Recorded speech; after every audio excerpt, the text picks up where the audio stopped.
Hello everyone. Previous लेक्चरपासून आपण नवीन चॅप्टरला सुरुवात केलेली आहे, तो म्हणजे chemical reactions and equations. Okay, त्यामधील आपलं फर्स्ट लेक्चर कंप्लीट झालेलं आहे. आपण आता काय करतोय दुसऱ्या लेक्चरमध्ये. ओके, दुसऱ्या लेक्चरमध्ये आपल्याला नवीन पॉईंट स्टडी करायचा आणि तो आहे rules for writing a chemical equation. Okay, rules for writing a chemical equation, त्यालाच आपण काय म्हणतोय, साइन कन्व्हेन्शन्स असं म्हणतोय. काय म्हणतोय त्यालाच आपण, sign conventions. Okay, this are the known as sign conventions. Okay, बघूयात काय असतात हे रूल्स. एखादी केमिकल रिॲक्शन कशा पद्धतीनं एक्सप्रेस केली पाहिजे, ते जे इक्वेशन आहे ते कशा पद्धतीनं लिहिलं गेलं पाहिजे, त्याच्यासाठी काही स्पेसिफिक रूल्स आहेत आणि ते आपण स्टडी करणार आहोत. आपण प्रिव्हियस लेक्चरमध्ये काय पाहिलेलं आहे, प्रिव्हियस लेक्चरमध्ये आपण पहिलाच पॉईंट बघितलेला होता, तो म्हणजे change. Change have the two types. Okay, one is the physical change and another one is the chemical change. आणि म्हणून आपण केमिकल चेंज हाच आपल्याला फॅक्टर खूप महत्त्वाचा होता आणि त्याच्यामध्ये आपण पाहिलं chemical change. In a chemical change it is a permanent type of change, it is a irreversible type of change. In this type of change the chemical composition of matter changes. Okay, या गोष्टी आपण खूप ज्या महत्त्वाच्या होत्या त्या आपण study केलेल्या आहेत. आणि एक खूप महत्त्वाचं वाक्य पण आपण त्याच्यामध्ये मला वाटतं पाहिलं होतं की in a chemical change there is a chemical reaction. Okay, म्हणजे त्याच्यामध्ये कोणत्या प्रकारची रिॲक्शन असते, तर केमिकल रिॲक्शन असते. म्हणजे केमिकल चेंजमध्ये कोणत्या प्रकारची रिॲक्शन आहे, केमिकल रिॲक्शन आहे. सो मग आपल्या या चॅप्टरचंच नाव होतं केमिकल रिॲक्शन्स अँड इक्वेशन्स. म्हणजे आपल्याला केमिकल रिॲक्शनचा स्टडी करायचा आहे. ओके, सो सुरुवात करतोय आपण. बघा, आता मी तुम्हाला एक एक्झाम्पल देतो. हे टायटल तर तुमच्या लक्षात आलेलं असेल की रूल्स आहेत, जे आपल्याला कोणती पण एक केमिकल इक्वेशन असेल, केमिकल रिॲक्शन असेल, ती कशा पद्धतीनं लिहिली गेली पाहिजे त्याच्यासाठीचे हे काय आहेत, रूल्स आहेत. खूप काही अवघड नाही आहेत, खूप सोपे आहेत. फक्त तुमचं काय पाहिजे, कॉन्सन्ट्रेशन. ओके, सो बघूयात, एक एक्झाम्पल देऊयात. परत एकदा काही गोष्टी तुमच्या रिवाइज होतील. आपल्याला माहीत असेल, हां, दिस इज द सोडियम Na. त्याची रिॲक्शन कोणाबरोबर केली, हां, क्लोरीन बरोबर. तर आपल्याला या ठिकाणी तयार झालेला काय दिसेल, that is the sodium chloride, NaCl. काय म्हणतो त्याला आपण, NaCl. आता आपल्याला माहीत झालेलं आहे कारण आपण सांगितलेलं आहे तुम्हाला काय, Na आणि Cl. Okay, these are the two reactants. काय आहेत हे, रिॲक्टंट्स आहेत. आणि NaCl हा जो तयार झालेला आहे या ठिकाणी, हा काय आहे, प्रोडक्ट आहे. सो आपण या ठिकाणी लिहूयात product. Okay, this is the product. आणि या ठिकाणी हे जे दोघंजण आहेत, ओके, हे दोघंजण पण काय आहेत रे, रिॲक्टंट्स आहेत. काय आहेत, रिॲक्टंट्स आहेत. These are the two reactants and this is the product. आपल्याला माहिती आहे. आता या ठिकाणी बघा, हा काहीतरी तुम्हाला ॲरो मार्क यूज केलेला दिसेल, या ठिकाणी प्लस साईन यूज केलेलं दिसेल, बरोबर आहे, ठीक आहे. मग आता आपल्याला काय करायचे, रूल्स बघायचे आहेत. काय बघायचे आहेत, रूल्स. सो याच्यातला पहिलाच रूल आहे जो खूप महत्त्वाचा आहे. मला वाटतं तो इझिली तुम्हाला आता समजून जाईल. काय आहे फर्स्ट रूल. ओके, सो नीट ऐकायचं आहे. In a chemical reaction, first rule मी तुम्हाला सांगतोय. In a chemical reaction the reactants are always written on the LHS of the chemical equation. समझ में आ रहा है क्या, देखो. म्हणजे काय आहे, केमिकल इक्वेशन जर असेल तर त्याच्यामध्ये त्याच्या लेफ्ट हँड साईडला, म्हणजे ॲरो मार्कच्या, आपण असा विचार करतोय, ॲरो मार्कच्या इकडची जी साईड आहे this is the left hand side आणि इकडची जी साईड आहे दिस इज द RHS म्हणजे right hand side. Okay, so आपण काय म्हणतोय, in a chemical equation the reactants are always written on LHS and किंवा while the products are written on RHS. या ठिकाणी बघा, आता एकच प्रोडक्ट आहे पण आपण प्रोडक्ट्स असं म्हणतोय. का बरं, तर काही अशा रिॲक्शन्स असतील ज्याच्यामध्ये एकापेक्षा जास्त प्रोडक्ट असू शकतील. ओके, सो बघा, म्हणजे काय सांगितलं आपण, फर्स्ट रूल आपला कंप्लीट झालेला आहे. काय आहे, तर in a chemical equation the reactants are written on LHS while the products are written on RHS. हा आहे आपला काय, first rule. This is the first rule for writing a chemical equations किंवा साइन कन्व्हेन्शन्स म्हणतो त्याला आपण. काय म्हणतो, साइन कन्व्हेन्शन्स. केमिकल रिॲक्शन, एखादी केमिकल रिॲक्शन रिप्रेझेंट करत असताना आपल्याला काही साइन कन्व्हेन्शन्स यूज करावे लागतात, काही रूल्स फॉलो करावे लागतात. ते रूल्स आपण काय करतो, या ठिकाणी स्टडी करतोय आणि त्याच्यामधील पहिला रूल आपण स्टडी केलेला आहे. दुसरा रूल, या ठिकाणी तुम्हाला दिसेल हे जे रिॲक्टंट्स आहेत या रिॲक्टंट्सपासून हे प्रोडक्ट्स तयार होतात हे सांगण्यासाठी, हे डिरेक्ट करण्यासाठी, डिरेक्शनसाठी. Okay, so from the reactants to product, ही डिरेक्शन दाखवण्यासाठी केमिकल रिॲक्शनची, कारण कळायला पाहिजे ना कुणापासून कोण तयार झालेत. समज में आ रहा है क्या? ओके, हे प्रोडक्ट्स कुणापासून तयार झालेत रे? रिॲक्टंट्सपासून तयार झालेले आहेत. सो हे सांगण्यासाठी आपण काय करतोय? ॲरो मार्कचा यूज करतोय. कसला ॲरो मार्क आहे? Arrow mark. The arrow mark is used to pointing towards the product and this products are formed from reactants. म्हणजे काय केलं तो आपण? रिॲक्टंट्सकडून प्रोडक्ट्सकडे डिरेक्शन दाखवण्यासाठी, डिरेक्ट करण्यासाठी काय करत असतो आपण? ॲरो मार्क यूज करत असतो. कोणता मार्क यूज करत असतो? Arrow mark. बघा, म्हणजे ॲरो मार्कच्या यूजबद्दल तुम्हाला सांगितलं आणि हा काय होता आपला रूल नंबर 2 होता. काय होता? रूल नंबर 2, जो खूप सोपा होता. मला वाटतंय अजून मी तुम्हाला हे चांगल्या पद्धतीने एक्सप्लेन करून सांगणार आहे. बघा, हां, खूप सोपं आहे, त्यासाठी तुमचं लक्ष पाहिजे. रिॲक्शन आपण हीच ठेवूयात. Na+Cl it gives NaCl. Okay, NaCl means sodium chloride. यालाच आपण काय म्हणतो? Sodium chloride. रिॲक्टंट जे आहे ते रिॲक्टंट्स कुठं लिहिले जातात? LHSला. ओके, जे प्रोडक्ट आहेत ते कुठं लिहिले जातात? हां, ते प्रोडक्ट्स कुठं लिहिले जातात? RHSला. हे आपल्याला माहीत झालेलं आहे. आता मला असं म्हणायचं आहे, बघा, तिसरा रूल आहे. जर काही या ठिकाणी दिसेल आपल्याला, या ठिकाणी हा एक रिॲक्टंट आहे आणि हा एक रिॲक्टंट आहे, म्हणजे असे 2 रिॲक्टंट आहेत. 2 रिॲक्टंट आहेत म्हणून आपण त्यांच्या बिटवीनमध्ये कसलं साईन यूज करतोय? प्लस साईन यूज करतोय. या ठिकाणी पण असं सेम कंडिशन जर अशी असली असती, अजून एक कोणता तरी प्रोडक्ट असला असता, तर आपण कोणतं साईन यूज केलं असतं रे? प्लस साईन यूज केलं असतं. म्हणजे हाच आपला काय आहे? तिसरा रूल आहे. थर्ड रूल काय असेल? If there are 2 or more reactants or products, then the plus sign is used between them. म्हणजे त्यांच्यामध्ये जर हे 2 किंवा 2 पेक्षा अधिक असतील तर यांच्यामध्ये कोणतं साईन यूज करायचं आहे? प्लस साईन यूज करायचं आहे. कोणतं साईन यूज करायचं आहे? Plus sign. लक्षात घ्या, हा काय झाला आपला तिसरा रूल महत्त्वाचा झालेला आहे. बघा, म्हणजे तुमच्या लक्षात यायला लागलेलं असेल की हे खूप सोपं आहे. ओके, खूप सोपं आहे. आपल्याला वाटलं असेल रूल्स आहेत म्हणजे खूप काहीतरी आता अवघड असणार आहे. अजिबात सुद्धा नाही, हे खूप सोपं आहे. त्यासाठी फक्त तुमचं लक्ष पाहिजे. परत एकदा बघूयात. हां, Na+, कारण तुम्हाला सराव झाला पाहिजे. Cl 2 रिॲक्टंट्स आहेत म्हणून आपण काय केलेलं आहे? प्लस साईन यूज केलेलं आहे. हे रिॲक्टंट्स आहेत, या रिॲक्टंट्सकडून डिरेक्शन दाखवण्यासाठी, डिरेक्शन, कारण रिॲक्शन अशी झालेली आहे, यांच्यापासून हे तयार झालेत हे दाखवण्यासाठी आपण काय केलेलं आहे? ॲरो मार्क पण यूज केलेला आहे. आणि जे तयार होतात that is the NaCl, sodium chloride. हा काय तयार झालेला आहे? या ठिकाणी प्रोडक्ट इज फॉर्म्ड. कुणापासून तयार झाला आहे? From the रिॲक्टंट्स. ओके, बघा, आता नंतरचा जो महत्त्वाचा रूल आहे तो काय सांगतो बघा. तर जे केमिकल इक्वेशन असतं, जे केमिकल रिॲक्शन असते, त्याच्यामध्ये जे सबस्टन्सेस आहेत, म्हणजे आपण जर प्रायमरी लेवलला बघितलं तर आपल्याला 2 मध्ये त्यांचं क्लासिफिकेशन करता येईल, रिॲक्टंट्स अँड प्रोडक्ट्स. तर त्यांच्या फिजिकल स्टेट्स मेन्शन करणं गरजेचं असतं, कारण ते मोर इन्फॉर्मेटिव्ह आपल्याला होत असतात. ओके, ते मोर इन्फॉर्मेटिव्ह होण्यासाठी आपण त्यांच्या फिजिकल स्टेट्स मेन्शन करणार आहोत. आणि म्हणून बघा, आता लक्षात घ्या, सोडियम हा काय आहे? मेटल, जो कोणत्या स्टेटमध्ये असतो रे? हां, सॉलिड स्टेटमध्ये असतो. क्लोरीन असेल तर तो गॅस आहे, गॅसियस स्टेटमध्ये असतो, म्हणून स्मॉल g यूज केला आहे. आणि हे जे सोडियम क्लोराईड तयार होतं ते पण कशामध्ये तयार होतं? हां, ते पण कशामध्ये तयार होतं? सॉलिडमध्ये तयार होत असतं. म्हणजे बघा, जर का आपण या ठिकाणी लिहूयात physical states. Okay, physical states. आता फिजिकल स्टेट्समध्ये जर बघितलं आपण तर आपल्याला माहीत आहे किती स्टेट्स असतात. ओके, सॉलिड स्टेट असेल, ठीक आहे, त्यानंतर लिक्विड स्टेट असेल. ओके, हां, गॅसियस स्टेट असेल. ओके, गॅसियस स्टेट असेल. अजून एक स्टेट, नवीन स्टेट, ओके, आपल्याला माहीत नसेल. हां, ॲक्वियस स्टेट असेल. कोणती असेल? ॲक्वियस एक असेल, ते पण काय आहे ते मी तुम्हाला सांगतो.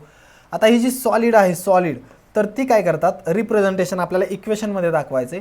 सो ते काय करतात? स्मॉल यसमध्ये आणि ब्रॅकेटमध्ये आणि त्याच्या पायामध्ये लिहितात. कुठे लिहितात? पायामध्ये. असाच रूल आहे, तोच फॉलो करणार आहे आपण. लिक्विड असेल तर त्याच्यासाठी स्मॉल l. ओके, गॅसियस असेल तर त्याच्यासाठी स्मॉल g. ॲक्वियस असेल तर त्याच्यासाठी स्मॉल aq. ओके, तर अशा पद्धतीनं यांचं रिप्रेझेंटेशन असणार आहे बघा. Small s, small a, small l, small g and small a q, ते पण ब्रॅकेट्समध्ये, आणि ते पण अशा पद्धतीनं लिहिणार आहोत. हा काय आहे, आपला चौथा रूल आहे. आता बरेच जण विचार करतील हा रूल जरा अवघड आहे. अजिबात सुद्धा नाही, खूप सोपं आहे. मी तुम्हाला सांगणार आहे की कोणते असतील आणि म्हणजे कोणते हे याच्यामध्ये रिॲक्टंट्स प्रोडक्ट्स त्यांच्या नेमक्या कोणत्या स्टेट्स येतात, त्या पण कशा पद्धतीनं लक्षात ठेवायच्यात, हे पण खूप सोपं आहे. ते पण मी तुम्हाला सांगणार आहे. फक्त असा रूल आहे, हे फक्त आपण समजून घ्यायचं आहे. बऱ्याच जणांना हे ॲक्वियस समजलेलं नसेल. No worries, no problem. Aqueous पण मी तुम्हाला समजून सांगणार आहे, कारण ते येणार आहे आपल्या चॅप्टरमध्ये कंटिन्युअसली. हे पॉईंट्स सारखे येणार आहेत, त्यावेळेस मी तुम्हाला समजून सांगणार आहे. ओके, ठीक आहे. सो फिजिकल स्टेट्स मेन्शन करावे लागतात, हे आपल्याला या ठिकाणी महत्त्वाचं आहे. म्हणजे मला वाटतं आपण 4 रूल या ठिकाणी पाहिलेले आहेत आतापर्यंत. किती रूल पाहिलेले आहेत? 4 रूल. पहिला रूल कोणता होता रे? हां, पहिला रूल कोणता होता? तर रिॲक्टंट्स काय करायचे आहेत? लेफ्ट हँड साईडला लिहायचे आहेत. तर प्रोडक्ट कुठं लिहायचे आहेत? RHSला, म्हणजे राईट हँड साईडला लिहायचे आहेत. बरोबर आहे. या ठिकाणी ॲरो मार्क हा यूज करतोय. हा ॲरो मार्क काय दाखवतोय? हां, रिॲक्टंट्सपासून प्रोडक्टची डिरेक्शन दाखवतोय. ठीक आहे. त्याच्यानंतर जर रिॲक्टंट किंवा प्रोडक्ट 2 किंवा 2 पेक्षा जास्त असतील तर कसलं साईन आपण यूज करतोय? There is a plus sign between them. Okay, ठीक आहे. त्यांच्या हे chemical equation more informative, to make the chemical equation more informative, physical states of reactants and products are mentioned. म्हणजे या काय केल्या जातात? फिजिकल स्टेट्स मेन्शन केल्या जातात. अशा पद्धतीने आपण हे काय केलेलं आहे? 4 खूप महत्त्वाचे रूल या ठिकाणी पाहिलेले आहेत. पण आपल्याला अजून काहीतरी महत्त्वाचे रूल्स राहतात, ते पण या ठिकाणी स्टडी करायचे आहेत. ओके, बघा आता काही रिॲक्शन्स असे असतील ज्याच्यामध्ये काही स्पेशल कंडिशन्स असतील. काय असतील? काही स्पेशल कंडिशन्स असतील. म्हणजे काय बघा, आता या रिॲक्शनमध्ये आपल्याला हीट वगैरे काहीच यूज करावी लागत नाही आहे. पण काही रिॲक्शन्स असतील ज्याच्यामध्ये काय करावं लागत असेल? हीट यूज करावी लागत असेल. ओके, त्याला काहीतरी स्पेसिफिक टेम्परेचर प्रोव्हाइड करावं लागत असेल. काही कॅटलिस्ट यूज करावे लागत असतील. काय असतील? कॅटलिस्ट. बघा नाव काय आहे, खूप महत्त्वाचा शब्द आहे हा. कॅटलिस्ट कन्सेप्ट आहे. कॅटलिस्ट तो आपण पाहणार आहोत. तर अशा काही स्पेसिफिक कंडिशन्स आहेत. बघा मी काय काय सांगितलं तुम्हाला? Specific conditions. हां, हीट असेल, टेम्परेचर असेल, लक्षात येते, किंवा काही स्पेसिफिक कंडिशन्स असतील, लक्षात येते. हां, टेम्परेचर असेल तर बघा हीट आहे, टेम्परेचर आहे, कॅटलिस्ट आहे, किंवा काही स्पेसिफिक कंडिशन्स आहेत. अशा जर काही कंडिशन्स असतील तर त्या कंडिशन्स कुठं डिनोट केल्या जातात रे? हां, above the arrow mark which is pointing towards the product from reactants. म्हणजे या रिॲक्टंट्सपासून प्रोडक्ट्सकडे जो ॲरो मार्क पॉइंटिंग करत असतो त्याच्या अबोव काय करत असतो आपण? कॅटलिस्ट असतील तर ते दाखवत असतो, टेम्परेचर असेल तर ते लिहित असतो, हीट यूज केलेलं असेल तर आपण काय करत असतो? त्यामध्ये ते लिहित असतो. ओके, सो हे काय करूयात, अजून तुम्हाला चांगल्या पद्धतीनं काय करूयात? एक्सप्लेन करून सांगूयात, म्हणजे तुम्हाला हे चांगलं लक्षात येईल. बघा नवीन रिॲक्शन मी या ठिकाणी लिहितो एखादी. बघा आता समजा हा मॅग्नेशियम मेटल आहे. या मॅग्नेशियम मेटलची रिॲक्शन काय केली जाते? ऑक्सिजन बरोबर केली जाते. पण ती रिॲक्शन कशी होते? बघा ती रिॲक्शन घडवून आणण्यासाठी आपल्याला काय करावं लागतं? मॅग्नेशियमला बर्न करावं लागतं. मॅग्नेशियमला काय करावं लागतं? बर्न. ओके, मॅग्नेशियमला बर्न करावं लागतं. मॅग्नेशियमला बर्न करावं लागतं म्हणजे त्याला काय करावं लागते? प्रोव्हाइड करावं लागते हीट. हीट असेल तर त्यासाठी हे सिम्बॉल यूज करतात, लक्षात घ्या. हीट असेल तर त्यासाठी हे मॅथमॅटिक्समधलं जे डेल्टाचं सिम्बॉल आहे ते काय करतात? या ठिकाणी यूज करतात. बघा आता ही एक स्पेसिफिक कंडिशन आहे. सो ती आपण काय करतो? ॲरो मार्कच्या वरती रिप्रेझेंट करतो. आणि यापासून जो प्रोडक्ट तयार होतो that is the magnesium oxide. काय तयार होतं? Magnesium oxide. काय तयार होत असतो? Magnesium oxide. लक्षात घ्या. आता मी तुम्हाला सांगितलं होतं हीट ही एक स्पेशल कंडिशन आहे, किंवा काही ठिकाणी खूप जास्त टेम्परेचर पण यूज केलं जातं. ही पण काय आहे? स्पेसिफिक कंडिशन आहे. किंवा काही रिॲक्शनमध्ये काय असतात रे? कॅटॅलिस्ट असतात. काय असतात? कॅटॅलिस्ट. कॅटॅलिस्ट म्हणजे काय सांगितलेलं नाही आहे. कॅटॅलिस्ट म्हणजे असा सबस्टन्स आहे जो त्या रिॲक्शनमध्ये पार्ट तर घेत नाही. Okay, the substance which is not taking part in a chemical reaction. जो केमिकल रिॲक्शनमध्ये पार्ट घेत नसतो पण त्याच्यामध्ये काहीतरी चेंज घडवून आणत असतो, तो काय असतो? कॅटॅलिस्ट. कशासाठी यूज करतात रे? तर हा कॅटॅलिस्ट कशासाठी यूज केला जातो? To increase the to increase the rate of reaction. हा काय केला जातो, रिॲक्शनचा जो रेट आहे तो इन्क्रीज करायचा असतो. ओके, तो जो रेट आहे तो इन्क्रीज करायचा असतो, त्याच्यासाठी हा कॅटलिस्ट यूज केला जातो. आपण सांगणार आहे, मी तुम्हाला सांगणार बघा, ॲक्वियस काय असतं ते पण सांगणार आहे आणि हे कॅटलिस्ट काय असतं ते पण अजून चांगल्या पद्धतीने एक्सप्लेन करून सांगणार आहे. आपण हा जो पॉईंट बघतोय तो काय बघतोय, तर रूल्स बघतोय आपण, rules for writing a chemical reaction किंवा केमिकल इक्वेशन. तर त्यासाठी सो हे आपण नंतर पण पाहू शकतो. म्हणजे बघा आता मॅग्नेशियमची जर ऑक्सिजन बरोबर रिॲक्शन झाले तर त्या ठिकाणी हीट नेसेसरी होती, म्हणून ती काय केलेली आहे आपण above the arrow mark represent केलेले आणि मॅग्नेशियम ऑक्साईड हा प्रोडक्ट या ठिकाणी आपल्याला तयार झालेला दिसतो. मग आता बघा याच्यामध्ये या झाल्या स्पेसिफिक कंडिशन्स ज्या आपण ॲरो मार्कच्या अबोव काय करणार आहोत, रिप्रेझेंट करणार आहोत. पण अजून काही रूल्स आहेत. काय आहेत बघा, जर समजा याच्यामध्ये लक्षात घ्या, त्याच्या अगोदर ही जी रिॲक्शन आहे आपण लिहिलेली त्याच्यामध्ये सगळे रूल्स आतापर्यंत जेवढे आपण स्टडी केलेले आहेत तेवढे सगळे परफेक्ट बसलेत का, याचा आपण काय करूयात एकदा विचार करूयात. बघा रिॲक्टन्ट्स लेफ्ट हँड साईडला लिहिलेत का, यस. प्रोडक्ट RHSला लिहिलेत, ओके. रिॲक्टंटपासून प्रोडक्ट करे ॲरो मार्क दाखवला आहे का, यस दाखवलेला आहे. जर रिॲक्टंट 2 आहे तर प्लस साईन यूज केलं आहे का, यस यूज केलेला आहे. या ठिकाणी एकच प्रोडक्ट आहे, सिंगल प्रोडक्ट आहे. त्यानंतर फिजिकल स्टेट सगळ्यांच्या मेन्शन केल्यात का, नाहीत केलेल्या, मग त्या कराव्या लागतील. सो मॅग्नेशियम मेटल आहे, metals are always in solid state. जे मेटल्स असतात लक्षात ठेवायचं, ते कोणत्या स्टेटमध्ये असतात, always should be in solid state. पण त्याच्यासाठी 2 एक्सेप्शन्स आहेत. 2 एक्सेप्शन्स म्हणजे एक mercury and another one is gallium. असे हे 2 मेटल आहेत जे मेटल असून सुद्धा सॉलिड स्टेटमध्ये नसतात, तर ते असतात लिक्विड स्टेटमध्ये. कोणत्या स्टेटमध्ये असतात, mercury and gallium are present in liquid state. बाकीचे राहिलेले जे सगळेच आहेत ते सगळेच्या सगळे मात्र कसे असतात, आता सॉलिड स्टेटमध्ये असतात. ओके, आणि मर्क्युरी आणि गॅलियम या दोघांच्या रिॲक्शन आपण स्टडीज करणार नाही. सो आता बाकीचे जेवढे काही मेटल्स येतील ते सगळे मेटल्स त्याच्या आपण ब्रॅकेटमध्ये काय लिहिणार आहोत, small yes, because they are present in the solid state. Okay, लक्षात घ्यायचं आहे, खूप सोपं आहे. आता म्हणजे कोणताही मेटल येऊ द्या, सोडियम आला रिॲक्शनमध्ये तर ते आपण सॉलिडमध्ये लिहिणार आहोत. आयर्न फेरस तो पण आपण सॉलिडमध्ये लिहिणार आहोत. ॲल्युमिनियम असेल सॉलिड स्टेट, पोटॅशियम असेल सॉलिड स्टेट. फक्त आता तुम्हाला हे माहीत पाहिजे की कोणता मेटल आहे आणि कोणता नॉन मेटल आहे. समज में आ रहा है, ओके. आता बघा हा ऑक्सिजन तर आपल्याला माहीत असेल गॅस असतो, काय असतो, गॅस, सो स्मॉल g. आणि मॅग्नेशियम ऑक्साईड जे तयार होतं ते कशामध्ये तयार होतं, सॉलिडमध्ये. म्हणजे आतापर्यंत आपण जेवढे रूल्स स्टडी केलेले आहेत ते सगळे आपण या रिॲक्शनमध्ये काय केलेले आहेत, फॉलो केलेले आहेत. ओके, अनदर या ठिकाणी परत तुम्हाला मी काय करतो, दुसरी एखादी रिॲक्शन मी तुम्हाला या ठिकाणी दाखवतो. ओके, हां, दुसरी रिॲक्शन दाखवतो, त्याच्यामध्ये काही रूल्स आपल्याला आणखीन ॲड करावे लागतील. बघा आता या ठिकाणी हां CaCO3 काय आहे रिॲक्शन बघा, CaCO3 calcium carbonate. Okay, calcium carbonate अशी रिॲक्शन आपण पुढे जाऊन पण बघणार आहोत.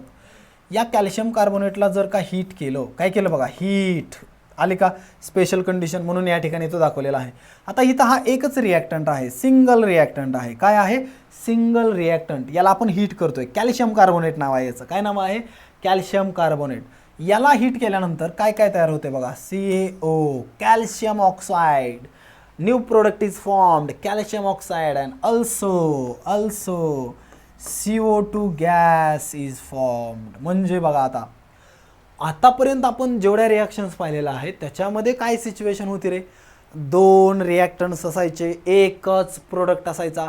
मात्र आता ही थोडीशी वेगळ्या प्रकारची रिॲक्शन आहे. काय आहे, एकच रिॲक्टंट आहे आणि त्याच्यापासून मात्र प्रोडक्ट्स किती फॉर्म झालेले आहेत रे, 2 प्रोडक्ट्स तयार झालेले आहेत. मला तुम्हाला एक रूल सांगायचा आहे, त्याच्यासाठी मी हे सगळं काय केलेलं आहे, नवीन रिॲक्शन तुमच्यासमोर मांडली. बघा आतापर्यंत आपण मला वाटतं फक्त या 3च रिॲक्शन पाहिलेल्या असतील. एक होती सोडियमची क्लोरीन बरोबर आहे, हां. त्याच्यानंतर मॅग्नेशियम ऑक्सिजन या दोघांची रिॲक्शन आणि आता ही तिसरी. त्याच्यामुळे खूप काय अवघड आहे असं नाही आहे, खूप सोपं आहे, फक्त लक्ष द्या. सो कॅल्शियम कार्बोनेट याला हीट करतोय आपण, सो कॅल्शियम ऑक्साईड तयार होतोय CO2. बघा आता हा जो असतो तो सॉलिड स्टेटमध्ये असतो कॅल्शियम कार्बोनेट. कॅल्शियम ऑक्साईड तयार होतो, हा पण सॉलिड स्टेटमध्ये असतो. आता हा गॅसियसमध्ये जर का एखादा प्रोडक्ट असेल तो गॅसियसमध्ये तयार झालेला असेल, गॅसियस स्टेटमध्ये तयार झालेला असेल, तर तो बघा रिॲक्शनमधून तो बाहेर पडतो ना, रिॲक्शन झाल्यानंतर सो बाहेर पडतो. म्हणून आपण अशा ॲरो मार्कनं, जो the arrow mark which is pointing upward direction, अशा पद्धतीनं पण त्याचं रिप्रेझेंटेशन आपल्याला करता येऊ शकतं. एक तर असं करायचं, किंवा समजा ॲरो मार्क आपल्याला नसेल लिहायचा, काय करायचं नसेल आपल्याला, ॲरो मार्क नसेल लिहायचा, तर आपल्याला माहीत आहे हां आपण काय करू शकतो रे, हां त्या ठिकाणी त्याच्या ब्रॅकेटमध्ये स्मॉल जी पण लिहू शकतो. काय करू शकतो, स्मॉल जी पण लिहू शकतो.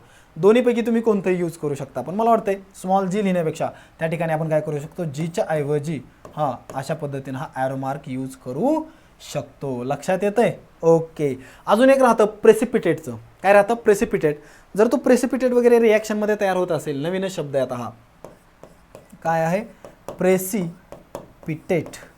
प्रेसिपिटेट म्हणजे काय असतं बघा, समजा आपण एखादी रिॲक्शन केली, उदाहरणार्थ बघा ही टेस्ट ट्यूब आहे, ओके, या टेस्ट ट्यूबमध्ये आपण ती रिॲक्शन केली, अगोदर काहीतरी सोल्युशन आपण काय केलेलं होतं, घेतलेलं होतं, ओके, हां व्हर्च्युअली आपण काय करतोय, रिॲक्शन करतोय, हां सो काहीतरी आपण याच्यामध्ये सोल्युशन घेतलेलं होतं, नंतर काहीतरी आपण अजून एक ॲड केलं, म्हणजे सोल्यूट ॲड केलं, आणि सोल्यूट ॲड केल्यानंतर ही रिॲक्शन कंप्लीट झालेली आहे.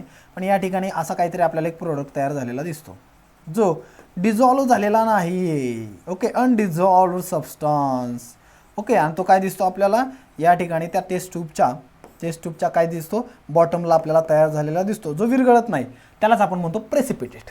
त्यालाच आपण काय म्हणतो, प्रेसिपिटेट. असा जर रिॲक्शनमध्ये एखादा प्रेसिपिटेट तयार होत असेल, समजा इथं कोणता प्रेसिपिटेट तयार झाला असता, तर तो काय केला असता, आपण डाऊनवर्ड डिरेक्शननं दाखवला असता. येणार आहेत हे, या सगळ्या गोष्टी येणार आहेत पुढं, त्यावेळेस कळणार आहेत नक्कीच.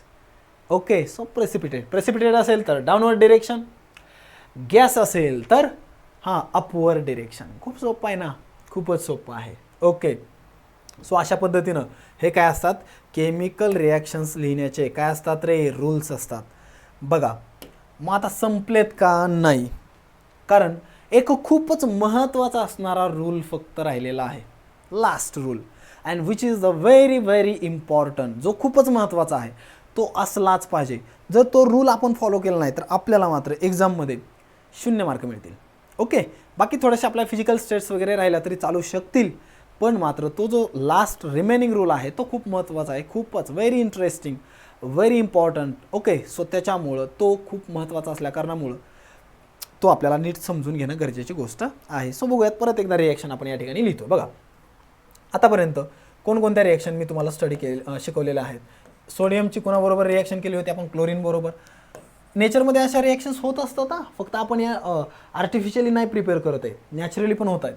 त्याच्यापासूनच मीठ तयार होतं ना, म्हणून ते मीठ आपण यूज करतो. सो दोघांची रिॲक्शन झाल्यानंतर आपल्याला काय मिळतो रे, NaCl, सोडियम क्लोराईड. त्यानंतर दुसरी एक रिॲक्शन मी तुम्हाला शिकवलेली आहे, दॅट इज द मॅग्नेशियमची कोणाबरोबर रे, ऑक्सिजन बरोबर. आणि काय तयार झालेलं आहे, कोणता प्रोडक्ट तयार होतो, MgO, magnesium oxide. Okay, so बघा आपण काय बघतोय, हां या 2 रिॲक्शन आपण स्टडी केलेल्या होत्या. मॅग्नेशियमची ऑक्सिजन बरोबर रिॲक्शन, याच्यामध्ये स्पेशल कंडिशन आहे, म्हणून ती स्पेशल कंडिशन आपण काय करतोय रे, हां या सिम्बॉलने या ठिकाणी ॲरो मार्कच्या अबोवला रिप्रेझेंट करतोय, आणि या ठिकाणी मॅग्नेशियम ऑक्साईड तयार झालेला आहे. यांच्या फिजिकल स्टेट्स पण आपण मेन्शन केलेला आहे. मी तुम्हाला काय सांगतोय बघा, rules for writing a chemical equation, त्याच्यामधील एकदम लास्ट रूल जो खूप महत्त्वाचा आहे तो आपल्याला काय करायचं आहे या ठिकाणी बघायचं आहे. आणि तो रूल काय आहे बघा, तो रूल काय आहे, खूप महत्त्वाचा आहे. काय रूल आहे बरं बघा, द केमिकल रिॲक्शन किंवा इक्वेशन, द केमिकल रिॲक्शन किंवा इक्वेशन दोन्हीपैकी काही चालेल. The chemical reaction should be balanced. बघा काय आहे, शूड बी बॅलन्स्ड, हा आपला काय आहे, रूल आहे. बघा आपण आतापर्यंत एकही रूल या ठिकाणी लिहिलेला नव्हता, फक्त मी तुम्हाला काय केले ते समजून सांगितलेले आहेत. पण हा रूल लिहिला आहे याचा अर्थ हा रूल खूपच महत्त्वाचा आहे. This is a very important rule. समझ में आ रहा है कुछ. मग बघूयात आपण. बघा the chemical reaction should be balanced. Chemical reaction he balanced असली पाहिजे. काय असली पाहिजे रे, हां बॅलन्स्ड असली पाहिजे. आता बॅलन्स्ड असणं म्हणजे नेमकं काय, हे खूप अवघड आहे का, नाही, खूपच सोपं आहे. आणि ही रिॲक्शन म्हणजे प्रत्येक रिॲक्शन ही आपल्याला काय करायची असते, बॅलन्स करूनच लिहायची असते.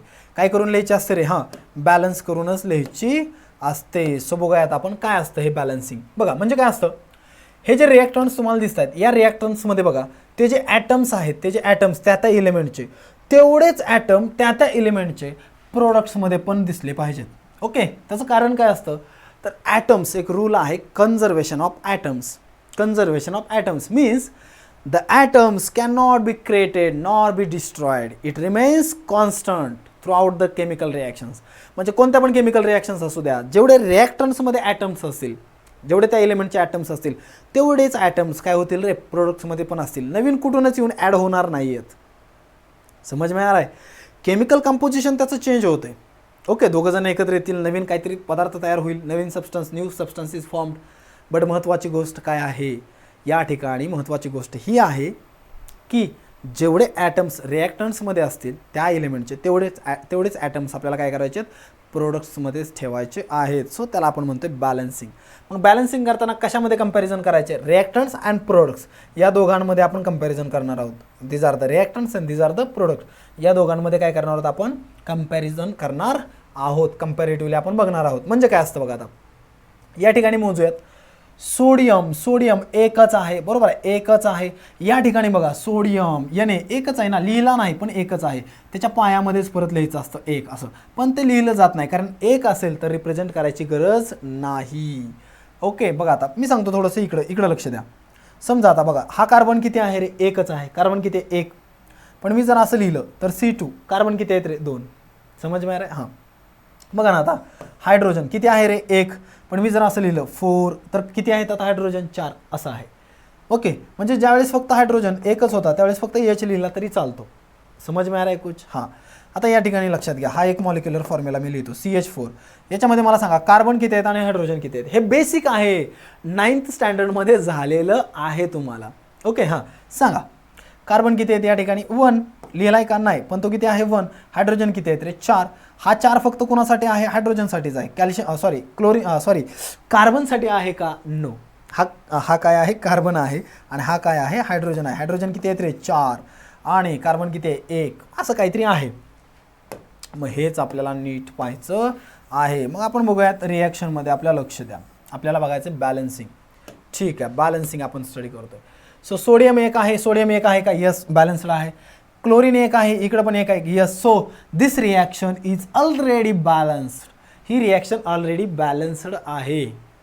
समज में आपण याला बॅलन्स करायची गरज नाही. पण जर रिॲक्शन बॅलन्स नसेल तर ती रिॲक्शन आपल्याला काय करावं लागते रे, बॅलन्स करावी लागते. सो दुसरी रिॲक्शन आपल्याला बॅलन्स करावी लागेल. का असं, बिकॉज मॅग्नेशियम एकच आहे, या ठिकाणी मॅग्नेशियम एकच आहे. रिॲक्टंटमध्ये ऑक्सिजन 2 आहेत, या ठिकाणी ऑक्सिजन मात्र एकच आहे. सो असं नाही आहे पाहिजे, लक्षात येते. इकडं जर ऑक्सिजन 2 असतील रिॲक्टंटमध्ये तर प्रोडक्टमध्ये सुद्धा किती राहिले पाहिजेत रे, 2च.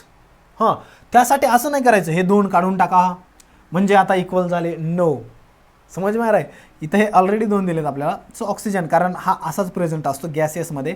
ओके, मग आता O2 आहे या ठिकाणी, इथं सिंगलच O आहे.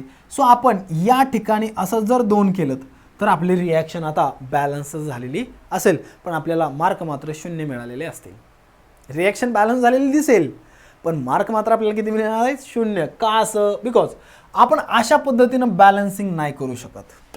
ओके, हां हे जे बॅलन्सिंग केलेलं तुम्हाला दिसेल अशा पद्धतीनं आपण बॅलन्स करणार नाही. तर बॅलन्सिंग करण्यासाठी काही रूल्स आहेत. काय रूल्स आहेत बघा. समजा मला सांगा हे X आणि हे Y, बरोबर आहे. आपण जर समजा मी नुसतं लिहिलं X पण ते लिहिलं आता 5X, तर 5 हा काय आहे Xसाठी, दिस इज द कोएफिशियंट. मॅथमॅटिक्स सुरू झालं आहे. Okay, this is the coefficient 5 here, this is the coefficient for X म्हणजे 5X. समजा 7Y असेल तर Yचा कोएफिशियंट किती आहे, 7. म्हणजे लक्षात घ्या आता इथं MgO इथं काहीच लिहिलं नाही म्हणजे 1 असेल. 1 हा काय असतो, कोएफिशियंट असतो MgOसाठी. काय असतो रे, कोएफिशियंट. तर आपण फक्त बॅलन्सिंग करताना काय करू शकतो, only we can change the coefficient. आपण फक्त कोएफिशियंट चेंज करू शकतो. ऑलरेडी 1 आहे बघा ना, आता फक्त X असेल तर याचा कोएफिशियंट किती असतो, 1 लिहिला जात नाही. फक्त Y असेल तर कोएफिशियंट किती असतो, 1, पण तो लिहिला जात नाही. तसं आहे. तर या ठिकाणी बघा बऱ्याच जणांना हे आता अवघड वाटलेलं असेल, पण काळजी करण्याचं काही कारण नाही आहे, कारण खूप सोपं करणार आहोत आपण. ओके, खूपच सोपं, व्हेरी इझी.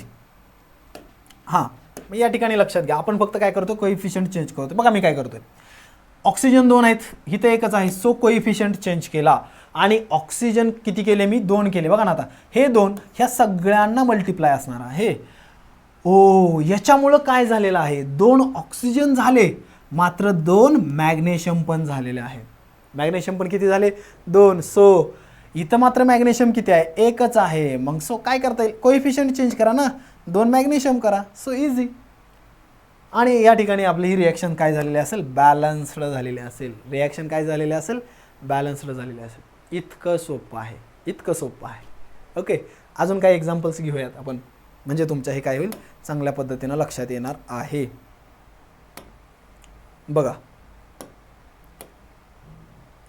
अजून आपण रिॲक्शन घेतोय बऱ्यापैकी. बघा आता या ठिकाणी ही जी रिॲक्शन लिहिली होती आपण, काय लिहिली होती, मॅग्नेशियमची. कुणाबरोबर रे, हां, ऑक्सिजन बरोबर, O2 बरोबर. आता फक्त बॅलन्सिंग स्टडी करूयात आपण जरा. एक्झाम्पल्स तुम्हाला मी सांगतो जास्त, म्हणजे ते तुमच्या चांगल्या लक्षात येईल.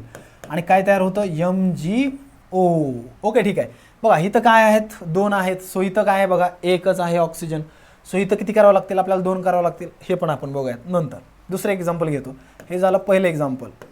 आता दुसरं एक्झाम्पल, समजा सोडियम आहे, त्याची रिॲक्शन कोणाबरोबर, ऑक्सिजन बरोबर. सो तयार काय होतो, सोडियम ऑक्साईड. काय तयार होतं, सोडियम ऑक्साईड. तिसरी पण रिॲक्शन घेऊयात एक, पोटॅशियमची. कोणाबरोबर रे, ऑक्सिजन बरोबर. ऑक्सिजन बरोबर रिॲक्ट करताना तो सगळीकडे तुम्हाला O2 मध्येच प्रेझेंट दिसेल. आणि या ठिकाणी काय तयार होईल रे, पोटॅशियम ऑक्साईड, KO. काय तयार होईल, KO. त्याच्यानंतर एक चौथी रिॲक्शन घेऊयात आणखीन, कॅल्शियमची. कॅल्शियम रिॲक्ट्स विथ ऑक्सिजन आणि या ठिकाणी काय तयार होईल रे, कॅल्शियम ऑक्साईड तयार होईल. काय तयार होईल, कॅल्शियम ऑक्साईड तयार होईल. बघा अशा या 4 रिॲक्शन्स मी तुमच्यासमोर काय केलेलं लिहिलेलं आहेत. बॅलन्सिंग फक्त आजच्या पुरतंच मर्यादित नाही आहे, तुम्हाला प्रत्येक रिॲक्शन शिकवताना मी ती बॅलन्स करूनच नंतर सांगणार आहे. सो बॅलन्सिंग येणार आहे, तरी पण आज आपला हा कन्सेप्ट क्लिअर होणं गरजेची गोष्ट आहे. आपण काय करणार आहोत, बॅलन्सिंगमध्ये फक्त कोइफिशियंट चेंज करणार आहोत. काय चेंज करणार आहोत, कोइफिशियंट चेंज करणार आहोत. सो बघूयात बॅलन्सिंग. हां, काय बघतोय आपण, बॅलन्सिंग बघतोय. बघा आता मॅग्नेशियम कंपॅरिझन कसं करायचं आहे, हे आहेत, these are the all reactants and these are the all products. याच्यामध्ये कंपॅरिझन करायचं आहे, एक एक रिॲक्शन फक्त बघायची, फक्त एक एक reaction, single reaction. Okay, magnesium 1 आहे, इकडं पण मॅग्नेशियम 1च आहे, ऑक्सिजन 2 आहेत, इकडं ऑक्सिजन 1 आहे. सो काय करा, इथं 2 आहेत म्हणून हे 2 केले, हे 2 जे केलेले आहेत आपण, 2 मल्टिप्लाय सगळ्यांसाठी असेल, त्याच्यामुळे मॅग्नेशियम किती झालेले असतील, 2. सो इकडं किती आहेत, 1, हे 2 करून टाका. रिॲक्शन बॅलन्स्ड झालेली आहे. खूप सोपं आहे, खूपच सोपं आहे. हां, सोडियम आहे, सोडियम एकच आहे, इकडं पण सोडियम एकच आहे. ओके, बॅलन्स्ड आहे सोडियम. ऑक्सिजन 2 आहेत, इकडं मात्र 1 आहे, सो 2 ऑक्सिजन करून टाका. 2 ऑक्सिजन केले, सोडियम मात्र किती झाले, 2. सो सोडियम पण या ठिकाणी 2 लिहून टाका. रिॲक्शन बॅलन्स्ड झालेली आहे. एवढं सोपं आहे, एवढं सोपं आहे. फक्त नीट लक्ष तुमचं असणं गरजेची गोष्ट आहे. आता जर तुम्ही मोजलेत हे, तर ते इक्वलच असतील. बघा ना, 2 सोडियम आहेत, 2 सोडियम, यस. 2 ऑक्सिजन आहेत का, 2 ऑक्सिजन, यस. फक्त आता म्हणायचं नाही सर इथंच 2 करू, नाही, इथं चेंज करायचा नाही आहे, कारण तो अख्खा फॉर्म्युला चेंज होईल, सबस्टन्स चेंज होईल. समज में आ रहा है. हां, सो इथं 2 आपण लिहितोय. पोटॅशियम बघा ना, 1 आहे, सो पोटॅशियम 1 आहे, बॅलन्सला आहे पोटॅशियम. ऑक्सिजन 2 आहेत, ऑक्सिजन एकच आहे, 2 ऑक्सिजन करून टाका. त्याच्यामुळे 2 काय झाले, पोटॅशियम 2 करून टाका या ठिकाणी. खलास, संपतंय. इतकं सोपं आहे. कॅल्शियम 1 आहे, ऑक्सिजन 2 आहे, कॅल्शियम 1 आहे, ऑक्सिजन पण एकच आहे. सो ऑक्सिजन 2 करून टाका. त्याच्यामुळं कॅल्शियम किती झाले रे, 2. सो कॅल्शियम 2 करून टाका. इतकं सोपं आहे बॅलन्सिंग. बरेच जण विचार करतील सर सगळीकडेच 2-2 आलेलं आहे, म्हणजे 2-2 लिहिलं की बॅलन्सिंग संपलं का? नो, असं नाही आहे. लगेच बॅलन्सिंग संपणार नाही. अजून बघूयात आपण काय काही एक्झाम्पल्स, म्हणजे तुम्हाला चांगला कन्सेप्ट हा क्लिअर होईल. ओके, हां बघा आता ॲल्युमिनियमची रिॲक्शन आपण काय करतोय माहिती का, Cl बरोबर करतोय. म्हणजे Cl म्हणजे काय आहे रे, हां क्लोरीन. या दोघांची रिॲक्शन करतोय. या दोघांची रिॲक्शन झाल्यानंतर जे तयार होणारा प्रोडक्ट आहे तो असा तयार होतो, AlCl3. काय तयार होतो, AlCl3 असा प्रोडक्ट तयार झालेला आहे. सो ही रिॲक्शन आपल्याला काय करायची आहे, बॅलन्स करायची आहे. मग बॅलन्स करताना आपण बघणार ॲल्युमिनियम 1 आहे, ॲल्युमिनियम 1 आहे, ओके बॅलन्स्ड आहे. क्लोरीन 1 आहे, क्लोरीन 3 आहेत, म्हणून या ठिकाणी काय करावं लागतील मला, क्लोरीन 3 करावे लागतील. आता बघा ना, इथं 3 केले, त्यामुळे काय फरक पडला का नाही, हा पण बॅलन्स झाला, हा पण बॅलन्स झाला, बघा ना, झाले का बॅलन्स? समज में आ रहा है कुछ? ओके. त्यानंतर हां दुसरी रिॲक्शन बघूया. ते समजा कार्बनची रिॲक्शन आपण कोणाबरोबर करतोय रे? हां हायड्रोजन बरोबर करतोय. कार्बनची रिॲक्शन कोणाबरोबर करतोय? हायड्रोजन बरोबर. जो तयार होणारा पदार्थ आहे तो काय होतो? मिथेन, CH4 तयार झालेला आहे. सो या ठिकाणी आपल्याला ही काय करावं लागेल? रिॲक्शन बॅलन्स करावी लागेल. कशी बॅलन्स करणार आहे बघा? हायड्रोजन 2 आहेत, सो इकडं हायड्रोजन किती आहेत रे? 4. अरे बापरे, कसं करणार आता? मग इथं हे 2 केलं तर किती होतील? 8 होतील, कारण ते सगळ्याला मल्टिप्लाय होईल. नाही, तसं नाही करायचं. इथं 4 आहेत ना, इथं किती आहेत? 2. सो इथं आपण 2 मल्टिप्लाय करू शकतो. हे 2 मल्टिप्लाय असेल आणि सो किती झालेलं असतील? Hydrogen total 4. सो रिॲक्शन काय झालेलं असेल? बॅलन्स्ड झालेली असेल. समजा हायड्रोजनची रिॲक्शन कळतंय? हायड्रोजनची रिॲक्शन हा हायड्रोजन आहे, त्याची रिॲक्शन कोणाबरोबर केली आपण? ऑक्सिजन बरोबर केली, H+O2. सो काय तयार होईल रे? H2O, वॉटर तयार होईल. या ठिकाणी बघा ना, ऑक्सिजन 2 आहे, तिथं ऑक्सिजन किती आहे? 1च आहे. ही रिॲक्शन आपल्याला बॅलन्स करावी लागेल. ऑक्सिजन 2 आहेत, इथं 1च आहे, म्हणून 2 ऑक्सिजन केले. पण त्याच्यामुळं हायड्रोजन किती झाले? 4. सो इथं किती आहेत? 1च, म्हणून आपल्याला या ठिकाणी काय करावं लागेल? 4 हायड्रोजन करावे लागतील. सो बॅलन्सिंग अशा पद्धतीनं आपल्याला काय करायचं आहे? हे स्टडी करायचं आहे. म्हणजे महत्त्वाचं काय बघा, 6 रूल्स होते याचे. ओके, 6 रूल्स खूप महत्त्वाचे होते. मी तुम्हाला ते सगळे एक्सप्लेन करून सांगितलेले आहेत. हे रूल्स आपल्याला परीक्षेमध्ये लिहा असं येण्याच्या ऐवजी हे रूल्स आपल्याला काय करता आले पाहिजेत? ते यूज करता आले पाहिजेत. कारण आपल्याला रिॲक्शन्स लिहायचे असतात आणि त्या रिॲक्शन्स लिहित असताना हे रूल्स आपल्याला यूज करता आले पाहिजेत. म्हणजे त्यांचं ॲप्लिकेशन आपल्याला जमलं पाहिजे. समज में आ रहा है? आणि हा लास्टचा रूल होता, खूप महत्त्वाचा आहे, बॅलन्सिंग. अजून जर तुम्हाला कळालं नसेल तर नो वरीज, कारण जे नेक्स्ट लेक्चर येईल त्याच्यामध्ये मी तुम्हाला अजून बॅलन्सिंग चांगल्या पद्धतीनं सांगणार आहे. ओके, ठीक आहे. आजच्या लेक्चर पुरतं एवढंच. थांबूयात. थँक्यू.